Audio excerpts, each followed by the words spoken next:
33వ కీర్తన, 133వ కీర్తన అందరం చదువుకుందాం. బైబిల్లో ఉన్న వారందరూ 133వ కీర్తన. సహోదరులు ఐక్యత కలిగి నివసించుట ఎంత మేలు, ఎంత మనోహరము.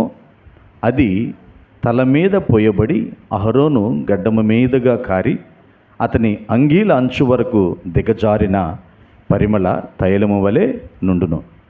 సియోను కొండల మీదకి దిగవచ్చు, హెర్మోను మంచు వలె నుండును.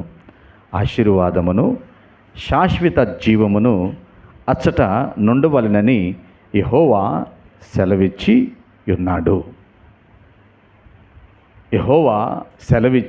ఉన్నాడు. నేను ఈ ఐక్యత అనే దాన్ని ధ్యానించడానికి గల ముఖ్యమైన కారణం ఈ చివరి మూడవ మాట. ఏంటి ఈ చివరి మూడవ వచనం అంటే, ఆశీర్వాదమును శాశ్వత జీవమును అచ్చట నుండవలెనని యెహోవా సెలవిచ్చి ఉన్నాడు. ఎక్కడ ఉండాలి అంటే ఐక్యత ఉన్న చోట, కలిసి ఉండే చోట. ఎవరైతే కలిసి ఉంటారో, క్రీస్తుని అంగీకరించి ఆ దేవుని సత్యాన్ని గ్రహించి దేవుడు మానవుల పట్ల ఏది కోరుకుంటున్నాడు అది గమనించి ఆ రీతిగా ఎవరైతే ఉండగలరో వారికి ఏముంటుందంట? ఆశీర్వాదము, శాశ్వత జీవము. ప్రతి మనిషికి కావాల్సినవి ఒకటి, భూమి మీద మంచి జీవనం. భూమి మీద ఏం కావాలి? మంచి జీవనం కదా. ఏ ఇబ్బంది లేని జీవన విధానం, ఏ రోజుకు కావాల్సిన ఆ రోజు ఉంటే అది సంతోషమా కాదా? అది చాలా సంతోషం. మరి దాంతోపాటు ఇంకొకటి ఉంది, నిత్య జీవం, శాశ్వత జీవం, నిత్యము దేవునితో ఉండే గొప్ప భాగ్యం. ఆ భాగ్యం సంపాదించుకోవాలంటే ఐక్యత కలిగి ఉండాలి.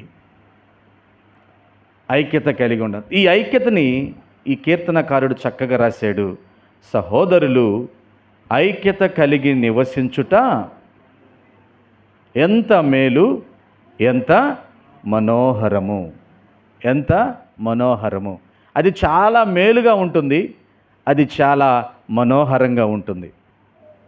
ఒక నలుగురు కలిసి ఏదన్నా ఒక పనిని ప్రారంభించారనుకోండి, భారంగా ఉంటుందా? కష్టంగా ఉంటుందా? ఉండదు. ఎందుకంటే ఒకరినొకరు సహకరించుకుంటారు కాబట్టి. ఒకవేళ ఆ పని సరిగా అవగాహన లేని పని అనుకో, ఖచ్చితంగా ఒకళ్ళిద్దరు కలిసి ఆలోచన చేసి ఆలోచన ప్రకారం ముందుకు వెళ్ళిపోతారు. ఇలా చేస్తే ఈ పని సులువుగా ఉంటుంది, ఇలా చేస్తే టైం తక్కువ పడుతుంది, ఇలా చేస్తే ఖర్చు కూడా తక్కువ పడుతుంది అనే సలహాలతో ముందుకు వెళ్తాం. అందుకే అంటున్నాడు, అది ఎంతో మేలు, అది ఎంతో మనోహరము. సహోదరులు ఐక్యత కలిగి ఉంటే, కలిసి ఉంటే. రెండు ఏమంటున్నాడంటే, అది తల మీద పోయబడిన అహరోను గడ్డం మీదుగా కారి అతని అంగీల వంచు వరకు దిగజారిన పరిమళ తైలము వలె ఉంటుంది. అది గొప్ప అభిషేకంలాగా ఉంటుంది. అనాయింటింగ్ అది ఆగిపోయేది కాదు, సగం ఒంటి మీద సగం పడేది కాదు, పూర్తిగా నడినెత్తి నుంచి అరికాలు వరకు దిగజారే విధంగా ఉంటుంది. అది నిజంగా అభిషేకం, నిజమైన ఆత్మ నడిపింపులాగా ఉంటుంది. అదిగో పరిశుద్ధాత్మతో నింపబడిన వ్యక్తి, ఆయన నోటి మాట కానీ ఆయన ఆలోచన తీరు కానీ చాలా బాగుంటుంది. చాలా అందంగా ఉంటాడు. ఆయనతో మాట్లాడుతుంటే చాలా మనకి ఆశ్చర్యంగా ఉంటుందని కొందరు చూసినప్పుడు అనుకుంటాం మనం. అది ఏంటి కారణం అంటే, వాళ్ళకి దేవుడిచ్చిన ఆ అభిషేకం. హల్లెలూయా, అందరం చెబుదాం హల్లెలూయా. ప్రియ దేవుని బిడ్డలారా, ఈరోజు ఆ ఐక్యత గురించి మనం ఎలా ఉన్నాం, ఏ విధమైన ఐక్యతని మనం కొనసాగించగలుగుతున్నాం, కొన్ని విషయాలు బైబిల్లో నుంచి మనం నేర్చుకుందాం. ఎందుకు నేర్చుకోవాలంటే నేను మరలా చెబుతున్నాను, ఆశీర్వాదం అక్కడే ఉంది, శాశ్వత జీవం కూడా అక్కడే ఉంది. అక్కడ ఉండాలని ఎవరు చెప్పారంటే దేవుడు చెప్పాడు. దేవుడు అక్కడ ఉండాల్సిందే అన్నాడు, అంతే. అందుకే చివరి మాట, అచ్చట నుండవలనని యెహోవా సెలవిచ్చెను. నీకు నిజంగా నిత్య జీవానికి వెళ్ళాలనే ఆసక్తి ఉంటే నువ్వు అందరితో సమాధానంగా ఉండాలి, అందరితో ఐక్యత కలిగి ఉండాలి. నీ ఐక్యతను కాపాడుకోవాలి. ఐక్యత పోవటానికి నువ్వు ప్రయత్నం చేయకూడదు. కలిసి ఉండటానికి ఒక్కసారి ఆలోచిద్దాం. మన శరీరంలో చాలా అవయవాలు ఉన్నాయి కదా.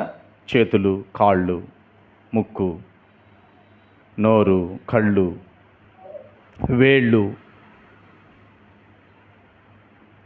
ఈ మధ్య ప్రపంచాన్ని భయంకరంగా ఇబ్బంది పెడుతున్న ఒక వ్యాధి డయాబెటిక్, షుగర్. ఏం చేస్తుంది మనుషుల్ని? కొన్ని అవయవాలను ఏం చేస్తుంది? పాడు చేసి శరీరం నుంచి కట్ చేసే విధంగా మారుస్తుంది. అర్థమవుతుందా? చాలామందికి వేళ్ళు కట్ చేస్తున్నారు, చాలామందికి కాళ్ళు కట్ చేస్తున్నారు, షుగర్ లెవెల్స్ పెరిగిపోయి. అది ఎంత కష్టంగా ఉంటుంది. ఆ శరీరంలో ఆ భాగం పోతే నీ శరీరానికి ఒక ప్రొటెక్షన్ పోయింది, అంగవైకల్యం వచ్చేసింది. అంతకు ముందులాగా నడవలేవు, అంతకు ముందులాగా పని చేయలేవు, అంతకు ముందులాగా పరిగెత్తలేవు. కారణం నీ శరీరంలోకి డయాబెటిక్ అంటే ఒక షుగర్ అనేది చేరింది. అది అక్షరం. ఆత్మీయంగా ఒకసారి ఆలోచిద్దాం. ఇది ఇన్ని చక్కగా కలిసి ఉన్న ఈ శరీర అవయవాలని ఈ షుగర్ అనేది వచ్చి ఏం చేసింది? దూరం చేసేసింది. తిరిగి మరలా కలుసుకునే అవకాశం కూడా లేదు. ఉందా? ఒకసారి కాలు కట్ చేస్తే మళ్ళీ అతికిస్తారా? అది పనికిరాదు. ఏళ్ళు కట్ చేస్తే అతికిస్తారా? అది పనికిరాదు. మరి ఆ శరీరంలో ఉన్న అవయవం పోయినప్పుడు నీకు అంత కష్టంగా, అంత బాధగా ఉన్నప్పుడు, నీవు ఈ భూమి మీద ఒక కుటుంబం ద్వారా వచ్చావు. నువ్వు కూడా ఒక కుటుంబంగా మారే అవకాశం దేవుడిచ్చాడు. ఈ మధ్యలో ఎందరితోనూ కలుస్తున్నావు, ఎందరితోనూ నీ ప్రయాణం ఉంది. మరి అందరితో కలిసి ఉంటే అది ఎంతో సంతోషాన్ని ఇస్తుంది. దేవునికి మహిమ కలుగును గాక. అది ఎంతో బలాన్ని ఇస్తుంది, అది ఎంతో శక్తినిస్తుంది, ఓదార్పును దయచేస్తుంది, ఒక్కొక్కసారి భయం నుంచి విడుదలిస్తుంది, ఒక్కొక్కసారి ధైర్యపరుస్తుంది. నేనున్నాను అని ఆ యూనిటీ, ఆ ఐక్యత మనకు అభయాన్ని ఇస్తుంది. నాకు చిన్నప్పుడు పాఠ్య పుస్తకాల్లో చదువుకున్నప్పుడు ఒక కథ తెలుసు, మీకు గుర్తే ఉంటుంది, నేను చెబుతూ ఉంటే అర్థమైద్ది. ఒక తండ్రికి 7 కుమారులు ఉన్నారంట. 7 కుమారులు.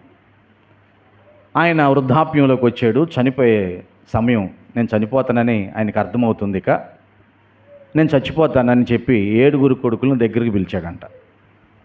7 కుమారులను దగ్గరికి పిలిచి, నాన్న మీరు అన్నదమ్ముళ్ళు, ఒకరి తర్వాత ఒకరు ఈ భూమి మీదకి వచ్చారు, దేవుడు నాకు ఇచ్చాడు, నేను ఎప్పుడో చనిపోతానురా, మీరందరూ కలిసి ఉండండి అమ్మా.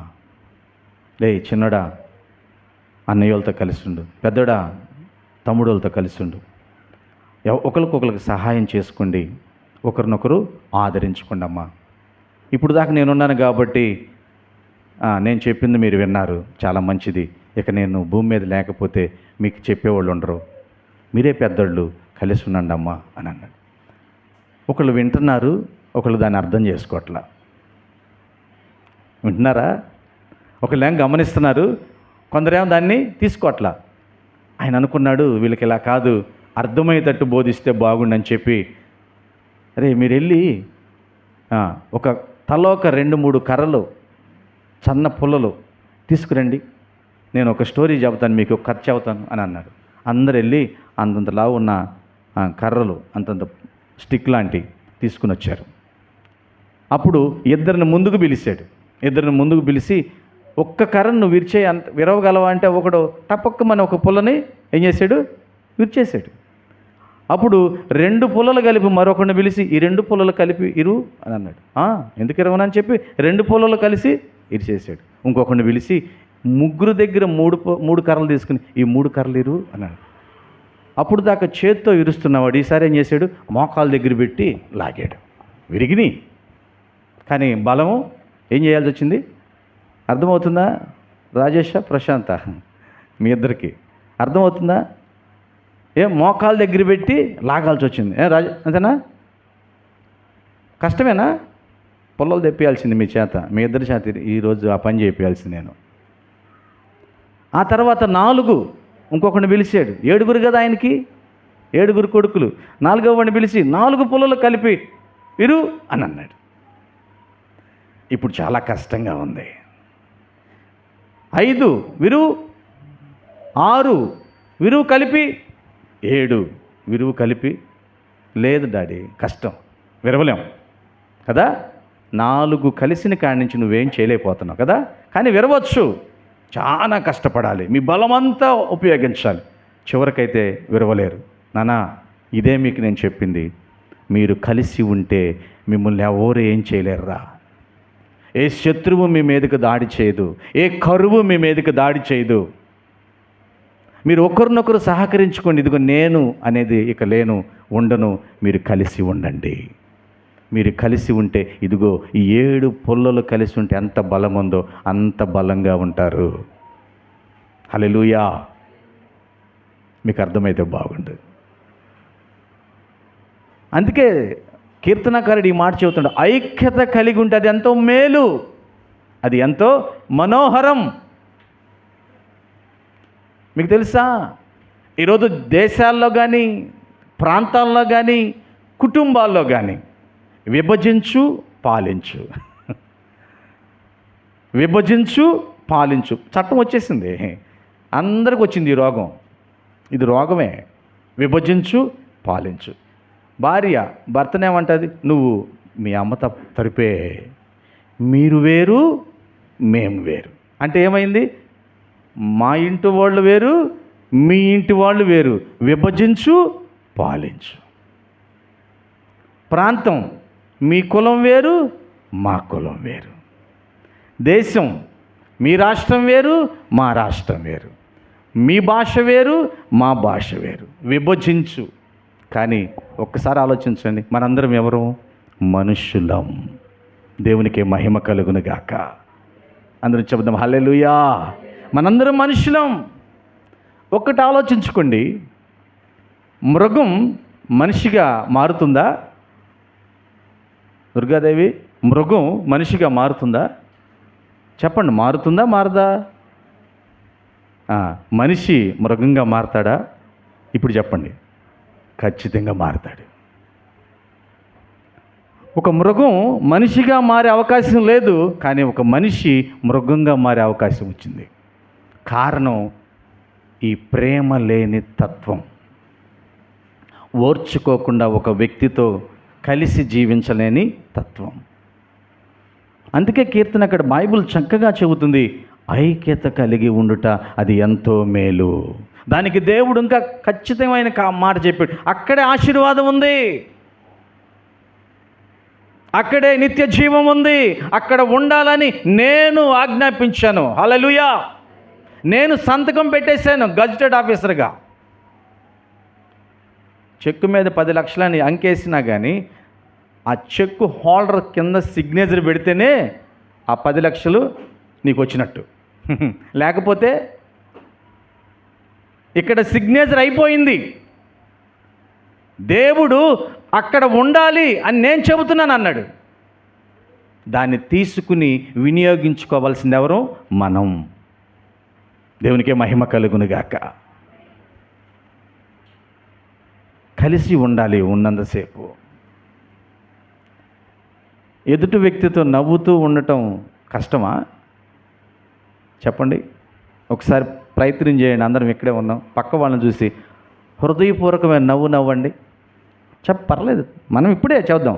ఎదురు పక్కన ఉన్న వాళ్ళని ఒకసారి నవ్వండి. నేను కూడా నవ్వుతున్నాను. చెప్పమ్మా, పక్క వాళ్ళని చూస్తే ఒకసారి షేక్ హ్యాండ్ ఇచ్చి హ్యాపీగా నవ్వండి. నేను చెబుతున్నాను, ఆ హృదయపూర్వకమైన నవ్వు నీలో ఉన్న అనారోగ్యాన్ని తీసివేస్తుంది. దేవునికి మహిమ కలుగును గాక. ఇప్పుడు కొన్ని ఇన్స్టిట్యూట్లు వచ్చినాయి, లాఫింగ్ థెరపీ అని. మీకు తెలుసా? ఆ ఇన్స్టిట్యూట్లోకి వెళ్తే రోజుకొచ్చి 40 నిమిషాలు వాళ్ళు ఫీజు తీసుకుని నీ చేత నవ్విస్తారు. వాళ్ళు ఫీజు తీసుకుని నీ చేత నవ్విస్తారు నీకు ఆరోగ్యం రావటానికి. అసలు అక్కడికి వెళ్ళి మనం ఫీజు ఇచ్చి నవ్వేది ఎందుకండి? వాళ్ళని కనపడ్డ వాళ్ళతో ప్రేమపూర్వకంగా నవ్వండి. అందరం కలిసి ఉండొచ్చు, ఓపికతో జీవించవచ్చు, ఓర్పుతో జీవించవచ్చు. అది మేలు. మనకి ఎంత మేలు అంటే అనారోగ్యం అనేది మన శరీరానికి రాదు. హల్లెలూయా. మానసిక ఒత్తిడి రాదు, శారీరక రుగ్మతలు రావు. వీటన్నిటి నుంచి మనం బయటికి రావాలంటే అందరితో ఐక్యతగా ఉండాలి. హల్లెలూయా. అందుకే చక్కగా చెబుతున్నాను, ఐక్యత కలిగి నివసించుట అది ఎంత మేలు, అది ఎంత మనోహరము, అది చాలా మేలు, అది చాలా ఉన్నతమైనది.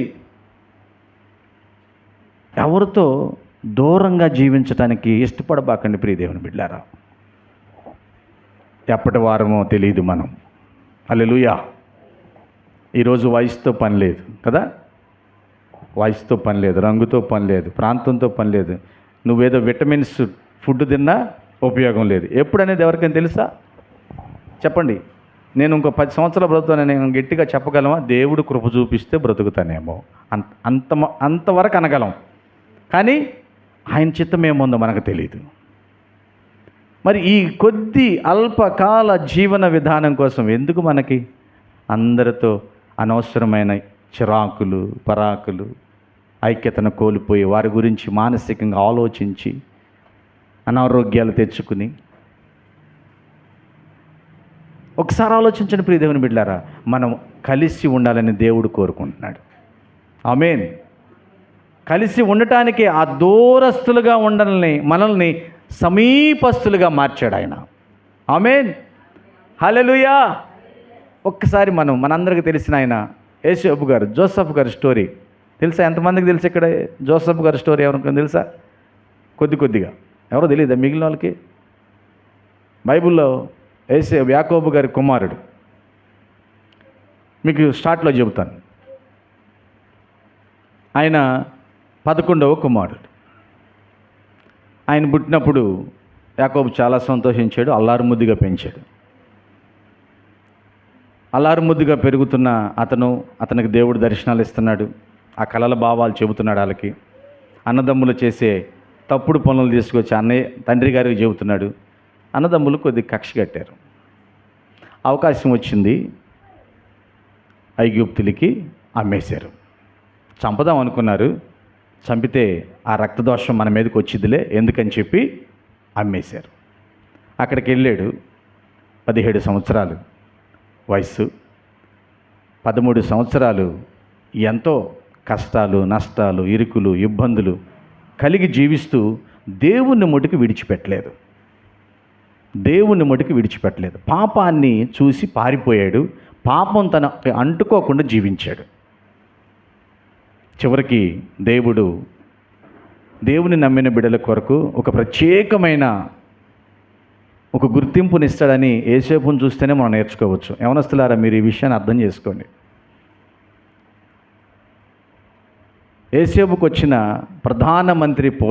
ప్రధానమంత్రి అనే పదవి యేసేపుకు ముందు ఎవరైనా చేశారా? చెప్పాలి మీరు. బైబిల్లో ప్రధానమంత్రిగా యేసేపుకు ముందు ఎవరైనా చేశారా? ఎవరు చేయలే. మొట్టమొదటి బైబిల్లో ప్రధానమంత్రిగా ఉంది యేసేపు మాత్రమే.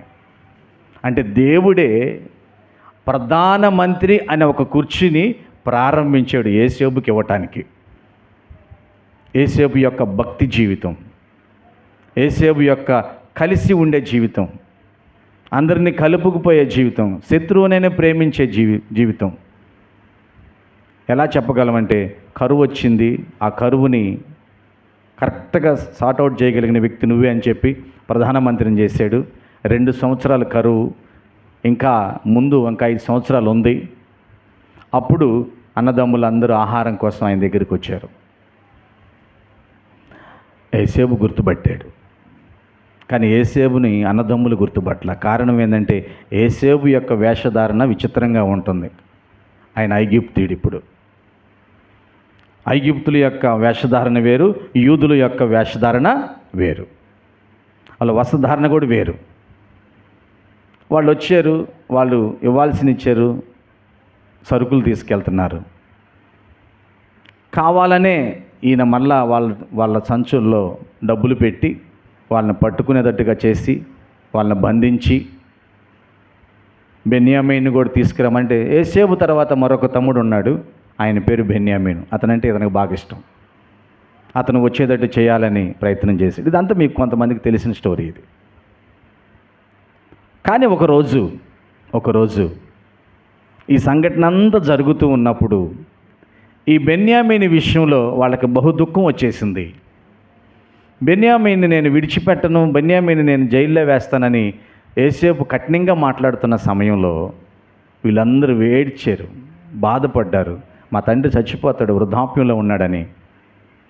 అప్పుడు ఆ ఉద్వేగాన్ని తట్టుకోలేక నేనే మీ తమ్ముడిని చెప్పటానికి అక్కడ ఆ హాల్లో ఉన్న ఇతరులందరినీ బయటికి పంపించేసి, అది కన్నా 45 అధ్యాయం మీరు చదివితే అర్థమవుతుంది, అందరినీ బయటికి పంపించి ఒక్కడే బిగ్గరగా ఏడ్చి, నేనే మీ తమ్ముడినైనా యేసేపును. దేవునికి మహిమ కలుగును గాక. నేనే. అప్పుడు దాకా వీళ్ళు మామూలుగా ఉన్నారు. ఆ మాట చెప్పంగానే కలవరం వచ్చేసింది. ఇతను పగ తీర్చుకుంటాడేమో అనుకున్నారు. దానికి ఏం చెప్పాడు తెలుసా? దేవుడు మన కరువును తీర్చడానికి ముందుగా నన్ను ఈ దేశానికి పంపాడు, కానీ మీరు కాదు నన్ను పంపింది అన్నాడు. హల్లెలూయా! ఎంత మంచిగా ఆలోచిస్తున్నాడు చూడండి ప్రియ దేవుని బిడ్డలారా. కొంతమంది మనకి కీడు చేయాలని అనుకుంటారు, కానీ ఆ కీడుని నువ్వు నిజంగా వాళ్ళతో ప్రేమ కలిగి ఉంటే మేలుగా మార్చగలిగిన దేవుడు మనం ఆరాధిస్తున్న దేవుడు. కీడు చెప్పకూడదాం. హల్లెలూయా! చాలామంది మనకు కీడు చేయాలని అనుకుంటారు, కీడు చేస్తారు, కానీ ఆ కీడు నువ్వు అనుభవిస్తూ వాళ్ళతో ప్రేమగా ఉండు, ఐక్యతగా ఉండు, ఆ కీడుని నీకు మేలుగా మారుస్తాడు దేవుడు, నీకు ఆశీర్వాదకరంగా మారుస్తాడు. ఏమంటే ఇంచుమించు 17 సంవత్సరాల తర్వాత కనబడిన అన్నదమ్ములతో ఐక్యతగా ఉండాలని ఎలా వచ్చింది యేసేపుకి? ఎందుకు వచ్చింది ఆలోచన? ఒకసారి ఆలోచించండి. నేను ఇప్పుడు ఆఫీసర్ని కదా, నేను ఇప్పుడు ప్రధానమంత్రిని కదా, ఇప్పుడు నాకు అవకాశం వచ్చింది, మా నాన్న వరకు ఒక కుర్చీ వేయించి వీళ్ళందరినీ ఒక ఆట ఆడుకుందాం అనుకోవాలిగా. ఏమండి, అనుకోవాలా లేదా? అనుకున్నాడు అట్లాగా? లేదు. వారిని హక్కును చేర్చుకున్నాడు. పెద్దగా బిగ్గరగా ఏడ్చి, వెళ్ళి తండ్రిని పిలవండి, ఈ వృద్ధాప్యంలో ఆయన నా దగ్గర ఉండాలి, నేను బ్రతికే ఉన్నానని చెప్పండి, మీ అందరికి ఒక పక్క దేశాన్ని ఇచ్చేస్తున్న దేశంలో ఉండండి, మీరు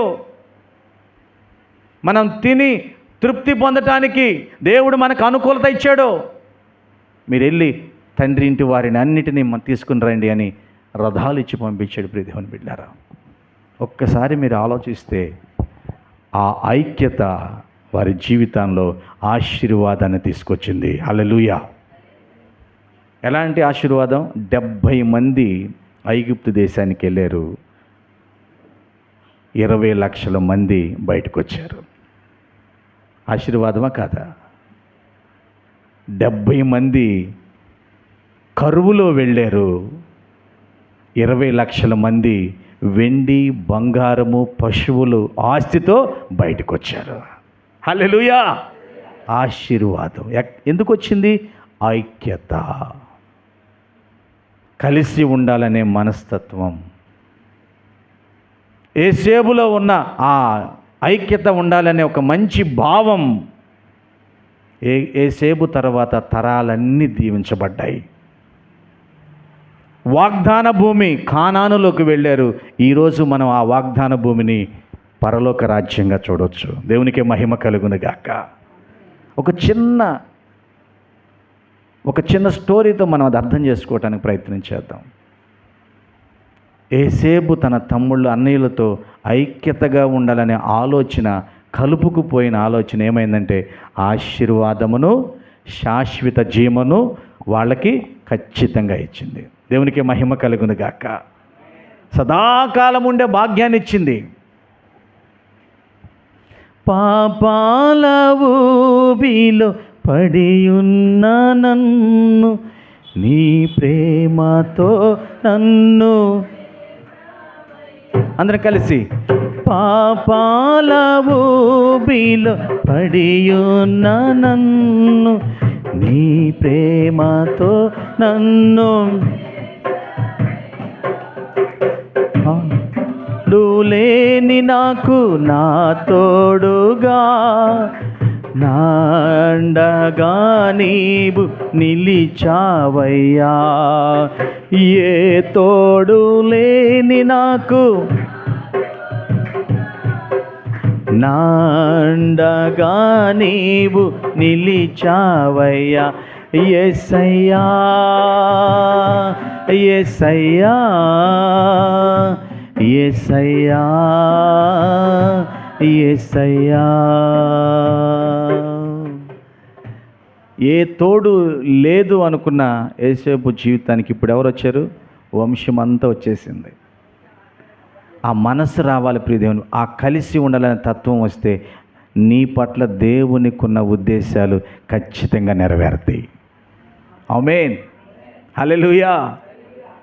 మనం విభజించి పాలించేటట్టుగా ఉండకూడదు, మనం కలుపుకుని పోయే విధంగా ఉండాలి.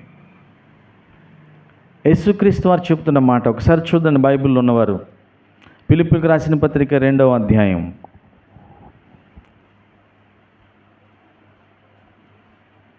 ఫిలిప్పీయులకు రాసిన పత్రిక 2వ అధ్యాయం 1 నుంచి చదువుకుందాం. కావున క్రీస్తునందు ఏ హెచ్చరికైనను, ప్రేమ వలన ఆదరణైనను, ఆత్మయందు ఏ సహవాసమునైనను, ఏ దయారసమైనను, వాత్సల్యమైనను ఉన్న ఎడల మీరు ఏక మనస్కులగునట్లుగా ఏక ప్రేమ కలిగి ఒక ఏక భావము గలవారుగా ఉండి ఒక్క దాని యందే మనసుంచుచు నా సంతోషమును సంపూర్ణము చేయండి. పౌలు గారు జైల్లో ఉండి అందరిని బ్రతిమలాడుకుంటున్నాడు ఈ మాట. మీరందరూ కలిసి ఉండండి, మీలో భేదాభిప్రాయాలు ఉండకూడదు, ఒకే భావంతో ఉండండి, ఏక మనస్సు కలిగి ఉండండి, ఏక అభిప్రాయం కలిగి ఉండండి. ఇంకా ఇక్కడ ఇదే 4వ అధ్యాయం, ఇదే ఫిలిప్పీ 4వ అధ్యాయంలో ఉంటుంది. ఏముంటుంది తెలుసా? ఆత్మ కలిగించు ఐక్యతను కాపాడుకున్నట్టుతో శ్రద్ధ కలిగిన వారుగా, ఆ ఐక్యతను కాపాడుకున్నట్లు శ్రద్ధ కలిగిన వారుగా ఉండండి. అంటే మీరెళ్ళండి ఐక్యతగా ఉండటానికి, మీరెళ్ళండి. ఒకసారి ఆలోచించుకోండి, మన శరీరంలో ఒక అవయవం పోతే మనం ఎంత బాధపడుతున్నామో అదే రీతిగా ఈరోజు నీతో కలిసి నీతో ఆనందంగా ఉండే కొన్ని జీవితాలు విడిపోయాయి. ఆ విడిపోయినప్పుడు నువ్వు వాళ్ళని కలవటానికి ప్రయత్నం చేయట్లేదు, కానీ యేసుక్రీస్తు మన గురించి అదే విధంగా బాధపడుతున్నాడు. దేవునికే మహిమ కలుగును గాక. హల్లెలూయా. ఒకసారి అనుకుందాం, ఇలా అర్థం చేసుకోవడానికి నేను ఎలా చదువుతున్నాను. ఇప్పుడు యేసుక్రీస్తు వారు, నేను యేసుక్రీస్తు వారుగా అనుకోండి, నేను యేసుక్రీస్తుగా అనుకో, ఊహా చిత్రం. కానీ ఈ శరీరంలో యేసుక్రీస్తు వారిని ఏమంటారు? శిరస్సు. అంతేనా? బైబిలే ఉంది. ఆయన ఏమంటారు? శిరస్సు. మిగిలిన అన్నీ ఎవరు? మనం. ఇప్పుడు ఇగో ఇక్కడ నాగమణి ఉంది, ఒక చెయ్యి అనుకోండి, ఒక చెయ్యి. సుభాష్ మరొక చెయ్యి. అలాగే మణిమ్మ ఒక కాలు, జోసఫ్ ఒక ముక్కు. ఇలాగ అన్ని అవయవాలుగా మనందరం ఉన్నాం. ఒక్కొక్క దానికి ఒక్కొక్కరు పేరు పెట్టుకోండి. ఇప్పుడు ఈ క్రీస్తు అనే శరీరం అందరిలో కలిసి ఉండాలనేదే భావం. ఆయనకి డయాబెటిక్ తెచ్చుకుని ఒక చెయ్యో ఒక కాలో ఒక ఏలో కట్ అయిపోతే ఎవరికి బాధ? చెప్పాలి, ఎవరికి బాధ? నేను చూపిస్తున్నా. శిరస్సుకి చాలా కష్టం, తట్టుకోలేనంత కష్టం. పుట్టుకతో అన్ని అవయవాలు చక్కగా పుట్టి ఈరోజు ఒక అవయవం పాడైపోయి ఏదన్నా సహాయంతో నడుస్తూ సహాయంతో పనిచేస్తున్న వారికి మాత్రమే ఆ కష్టం తెలుస్తుంది. ఇంకొకరికి తెలియదు, అర్థం కాదు. కానీ యేసుక్రీస్తు ఇలా ఐక్యతను కోల్పోయిన వారి గురించి చాలా బాధపడుతున్నాడు. ఎంత బాధపడుతున్నాడంటే, నేను వారి కోసం ప్రార్థన చేస్తున్నానయ్యా అని యోహాను సువార్త 17వ అధ్యాయంలో అంటున్నాడు. నా వాక్యము వలన కలిసి ఉన్న, నాతో కలిసి ఉన్న వారందరూ ఏకమై ఉండాలని నేను ప్రార్థిస్తున్నానయ్యా. దేవునికే మహిమ కలుగునుగాక. చూడండి ఒకసారి యోహాను సువార్త 17వ అధ్యాయం, తండ్రికి విజ్ఞాపన చేస్తున్న అధ్యాయం అది. 17వ అధ్యాయం యోహాను సువార్త 17వ అధ్యాయం 20వ వచనం. మరియు నీవు నన్ను పంపితివని లోకము నమ్మునట్లు తండ్రి, నాయందు నీవును నీయందు నేనును ఉన్నలాగున వారును మన యందు ఏకమై ఉండవలెనని వారి కొరకు మాత్రము నేను ప్రార్థించటం లేదు, వారి వాక్యము వలన నా యందు విశ్వాసముంచు వారందరూ ఏకమై ఉండవలెనని వారి కొరకును ప్రార్థించుచున్నాను. ఇది ఉపయోగమైన టాపికా కాదా? ఐక్యతగా ఉండాలని ఎవరు ప్రార్థన చేస్తున్నారు? యేసుక్రీస్తు వారు ప్రార్థన చేస్తున్నాడు. బా, ఏమండి, మనం అందరం కలిసే ఉన్నాం. ఈ మధ్యలో ఏదో తలనొప్పి వచ్చి ఓర్చుకోలేక తట్టుకోలేక విడిపోయాం. అందరం కలిసి ఉన్నవారు రక్త సంబంధం లేకపోతే స్నేహబంధం కలిగిన వారమే, ఇరుగు పొరుగు వారమే. ఈ భూమి మీద ఉన్న కుల మతాలు మనల్ని వేరు చేసినాయి, ప్రాంతీయ భేదాలు మనల్ని వేరు చేసినాయి. ఈ భేదాలు వేరైపోయిన మనం కలిసి ఉండాలని యేసుక్రీస్తు వారు తండ్రి దగ్గర విజ్ఞాపన చేస్తున్నాడు. బా, ఎంత ముఖ్యమైనదో ఐక్యత. హల్లెలూయా! ఎంత ముఖ్యమైనదో ఒకసారి ఆలోచించుకోండి. ఈ ఐక్యతను గురించి మనం అర్థం చేసుకోవాలి. ప్రియ దేవుని బిడ్డారా, ఏక మనస్కులు ఎవరుంటారు తెలుసా? ఏక మనస్కులై ఈ భూమి మీద ఎవరుంటారు? ఎటుకు చెప్పండి, మీకు తొందరగా రావాలి ఆ మాట. ఒకే మనస్సు కలిగి ఎవరుంటారు ఈ భూమి మీద? తొందరగా చెప్పండి. భార్యాభర్తలు. మీరేం చెప్తున్నారు? భార్యాభర్తలు మాత్రమే ఉండగలరు. హల్లెలూయా! ఇంకెవరు ఉండలేరు. ఎందుకంటే యేసు ప్రభు చెప్పాడు, మీరు ఒకే శరీరం. దేవునికే మహిమ కలుగును గాక. అన్ని లెక్కలు వేరు, భార్యాభర్త లెక్క వేరు. 1+1 వీళ్ళని అడిగాను అనుకో, రాజేష్ 1+1 ఎంత అంటే 2 అంటాడు. కానీ బైబుల్ లెక్క 1+1 1. అది ఎవరంటే భార్యాభర్తలు మాత్రమే. హల్లెలూయా! వారు ఏక మనస్సు కలిగి ఉండాలి, ఏక అభిప్రాయం కలిగి ఉండాలి. ఒకవేళ అభిప్రాయాలు రెండైనా ఒక దాని మీదే నడవాలి. దేవునికి మహిమ కలుగును గాక. ఈ ఐక్యత వారి జీవితంలో అభివృద్ధిని, ఆశీర్వాదాన్ని తీసుకొస్తుంది. సంతాన అభివృద్ధిని దయచేస్తుంది, కుటుంబ అభివృద్ధిని దయచేస్తుంది. ఈ ప్రాంతంలో ఒకవేళ చీరాల ప్రాంతంలో ఉండి వాళ్ళు వివాహం చేసుకుని దేవుని ఆశీర్వాదంతో బిడ్డల్ని పెంచి పోషించారనుకో, ఈ బిడ్డలు ఎక్కడికి వెళ్తారు? ఎక్కడికైనా వెళ్ళొచ్చు ప్రపంచంలో. దేవునికి మహిమ కలుగును గాక. అంటే ఈ చీరాల ప్రాంతంలో ఉన్న ఈ దంపతులు దేవుని ఐక్యతలో ఉండి దేవుని ద్వారా దీవించబడినప్పుడు వాళ్ళ అభివృద్ధి ఫారిన్ కంట్రీస్ కూడా వెళ్ళచ్చు. ఆమేన్. మరి అక్కడికి వెళ్తారు, అక్కడేం చేస్తారు? అక్కడ వాళ్ళు వివాహం చేసుకుంటారు. మళ్ళీ అక్కడి నుంచి ఎక్కడికి వెళ్తుంది? ఎంత దూరమైనా విస్తరించగలదు ఇద్దరు ఏక మనస్కులై ఉంటే. ఆమేన్. ఐక్యత ప్రియ దేవుని చాలా ప్రాముఖ్యమైనది. ఏకీభవించి మాట్లాడుకోవటం, ఏకీభావంతో. ఈరోజు ప్రేమలు లేవు.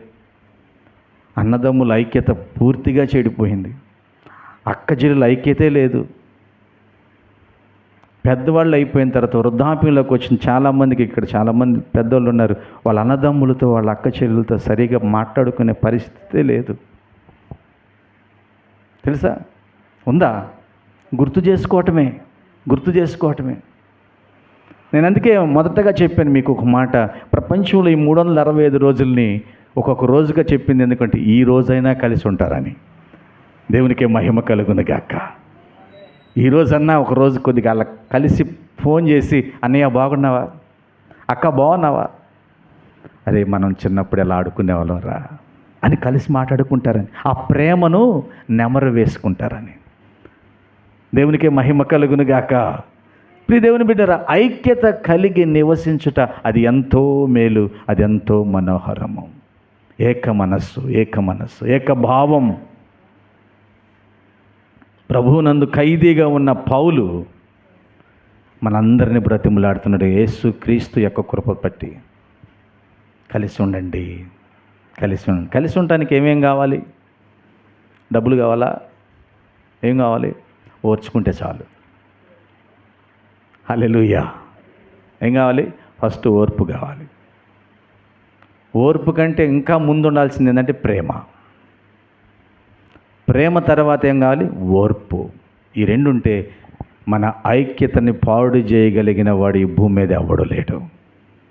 దేవునికే మహిమ కలుగును గాక.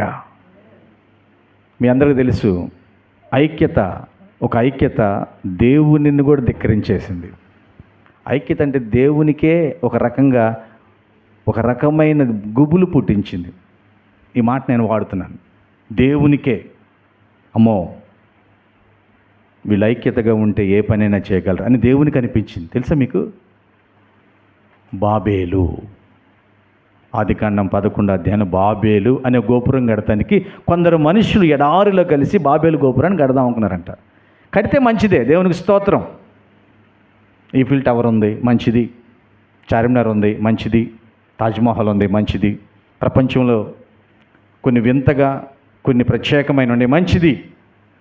కానీ అవన్నీ దేవుని కంటే గొప్పవి కాదు. ఇది నేను అర్థం చేసుకోవాల్సింది.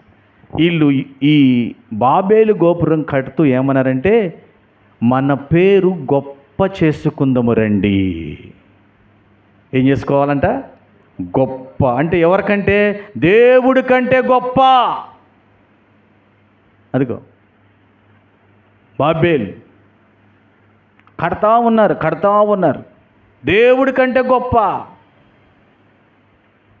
అప్పుడు దేవుడు వచ్చాడు, చూశాడు, వీళ్ళు ఇంకా చాలా కడుతున్నారు, కష్టంగా కడుతున్నారు, ఇష్టంగా కడుతున్నారు.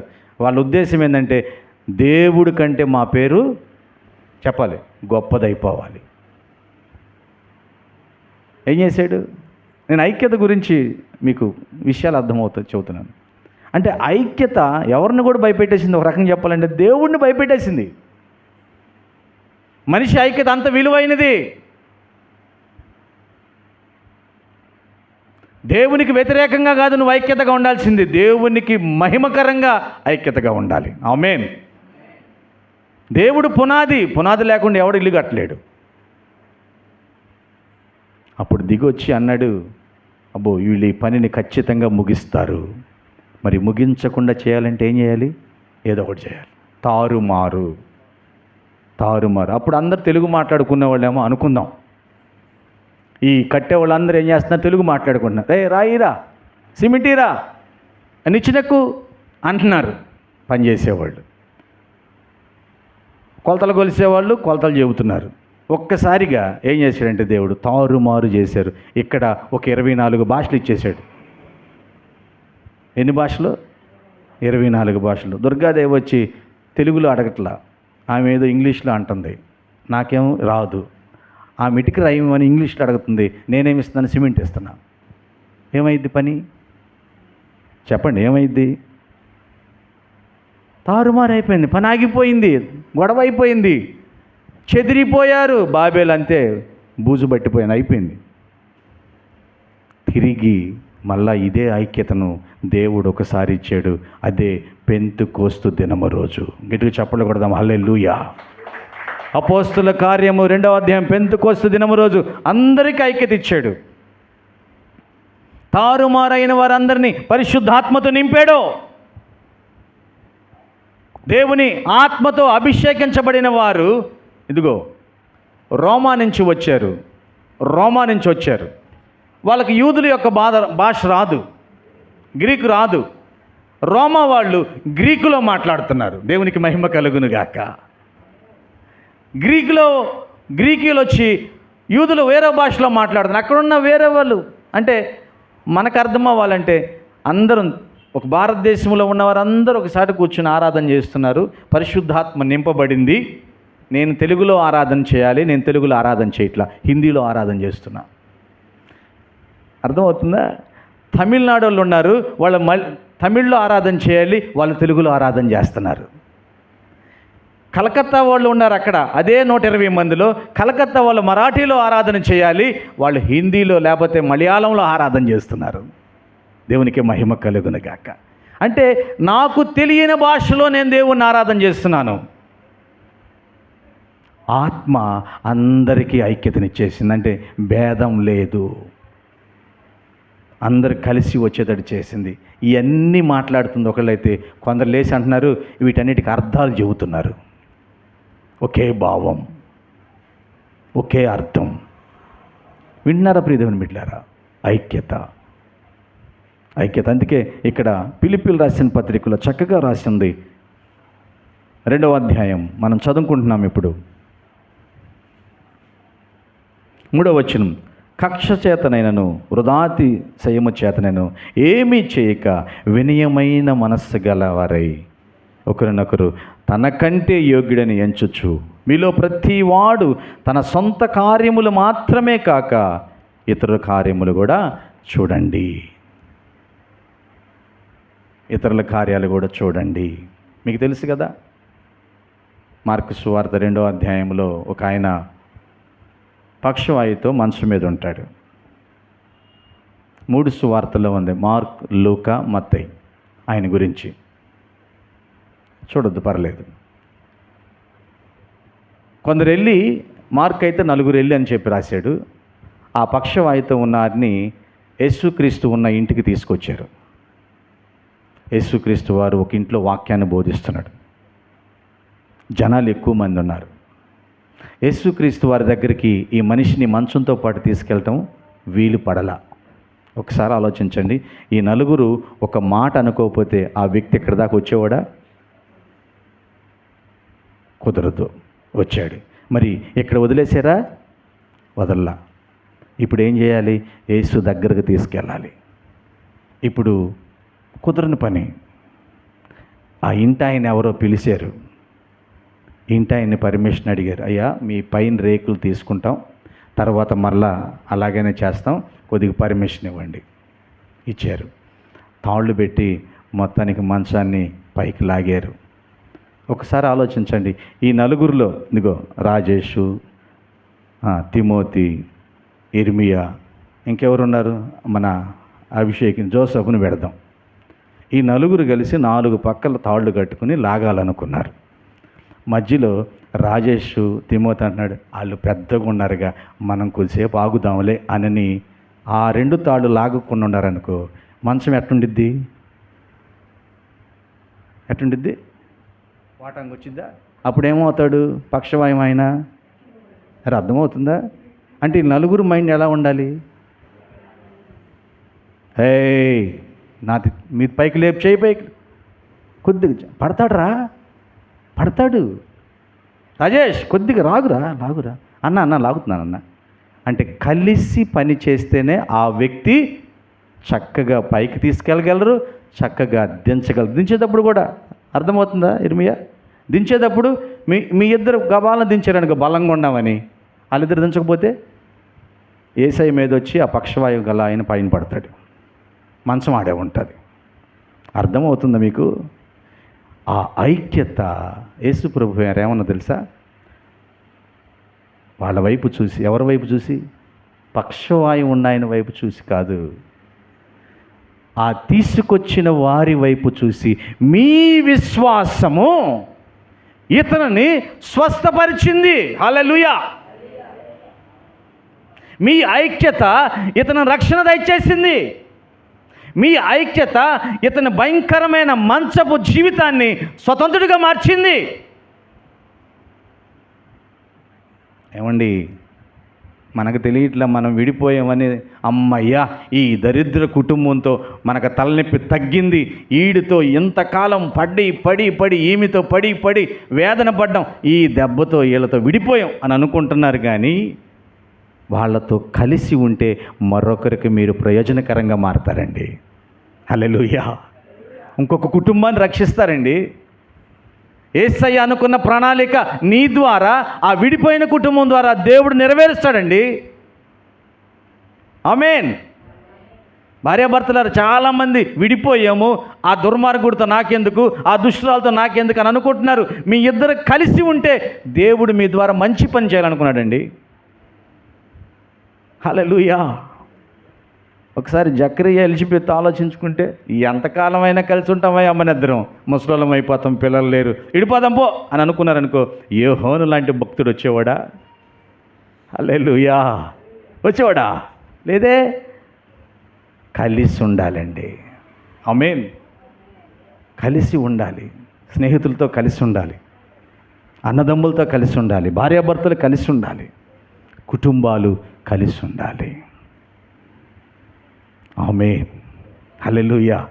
అందుకే చివరికి ఇక్కడ ఒక మాట చెబుతున్నాడు, 5వ వచనం, క్రీస్తు యేసునకు కలిగిన ఈ మనసు మీరును కలిగి ఉండండి. ఆయన దేవుని స్వరూపము కలిగిన వాడయుండి దేవునితో సమానముగా ఉండుట విడిచిపెట్టకూడని భాగ్యమని ఎంచుకొనలేదు, కానీ మనుష్యుల పోలికకు పుట్టి దాసుని స్వరూపము ధరించుకుని తన్ను తానే రిక్తునిగా చేసుకున్నాడు. ఎవరి కోసం అండి? దేవునికి దూరమైన మన జీవితాలు దేవునికి దగ్గర చేయటానికి. ఆమేన్. ఒక వారధిగా, ఒక నిచ్చెనగా మన మధ్యలోకి వచ్చాడు ఆయన. ఆదాము అవ్వ చేసిన పాపం వల్ల దేవునికి దూరం అయిపోయాం మన జీవితాలు. దేవునికి దూరం అవ్వాలంటే మధ్యలో ఒక వ్యక్తి వస్తుంది, అదే సాతాను యొక్క క్రియ. దూరం అయిపోయిన మన బ్రతుకులను దేవునికి సమీపస్తులుగా చేయటానికి దేవుడు రిక్తుడిగా అయ్యాడు, తగ్గించుకున్నాడు. ఈరోజు కలవటానికి సిలువ మరణాన్ని ఇచ్చాడు. ఆమేన్. ప్రియ దేవుని బిడ్డారా, ఐక్యత కలిగి ఉన్నాం. అది చాలా మంచిది. అది ఎంత మంచిదంటే మీరు నేను దీవించబడతాం, ముందు ఆశీర్వదించబడతాం. అద్భుతం మన జీవితంలో దేవుడు చేయాలని అన్నీ జరుగుతాయి.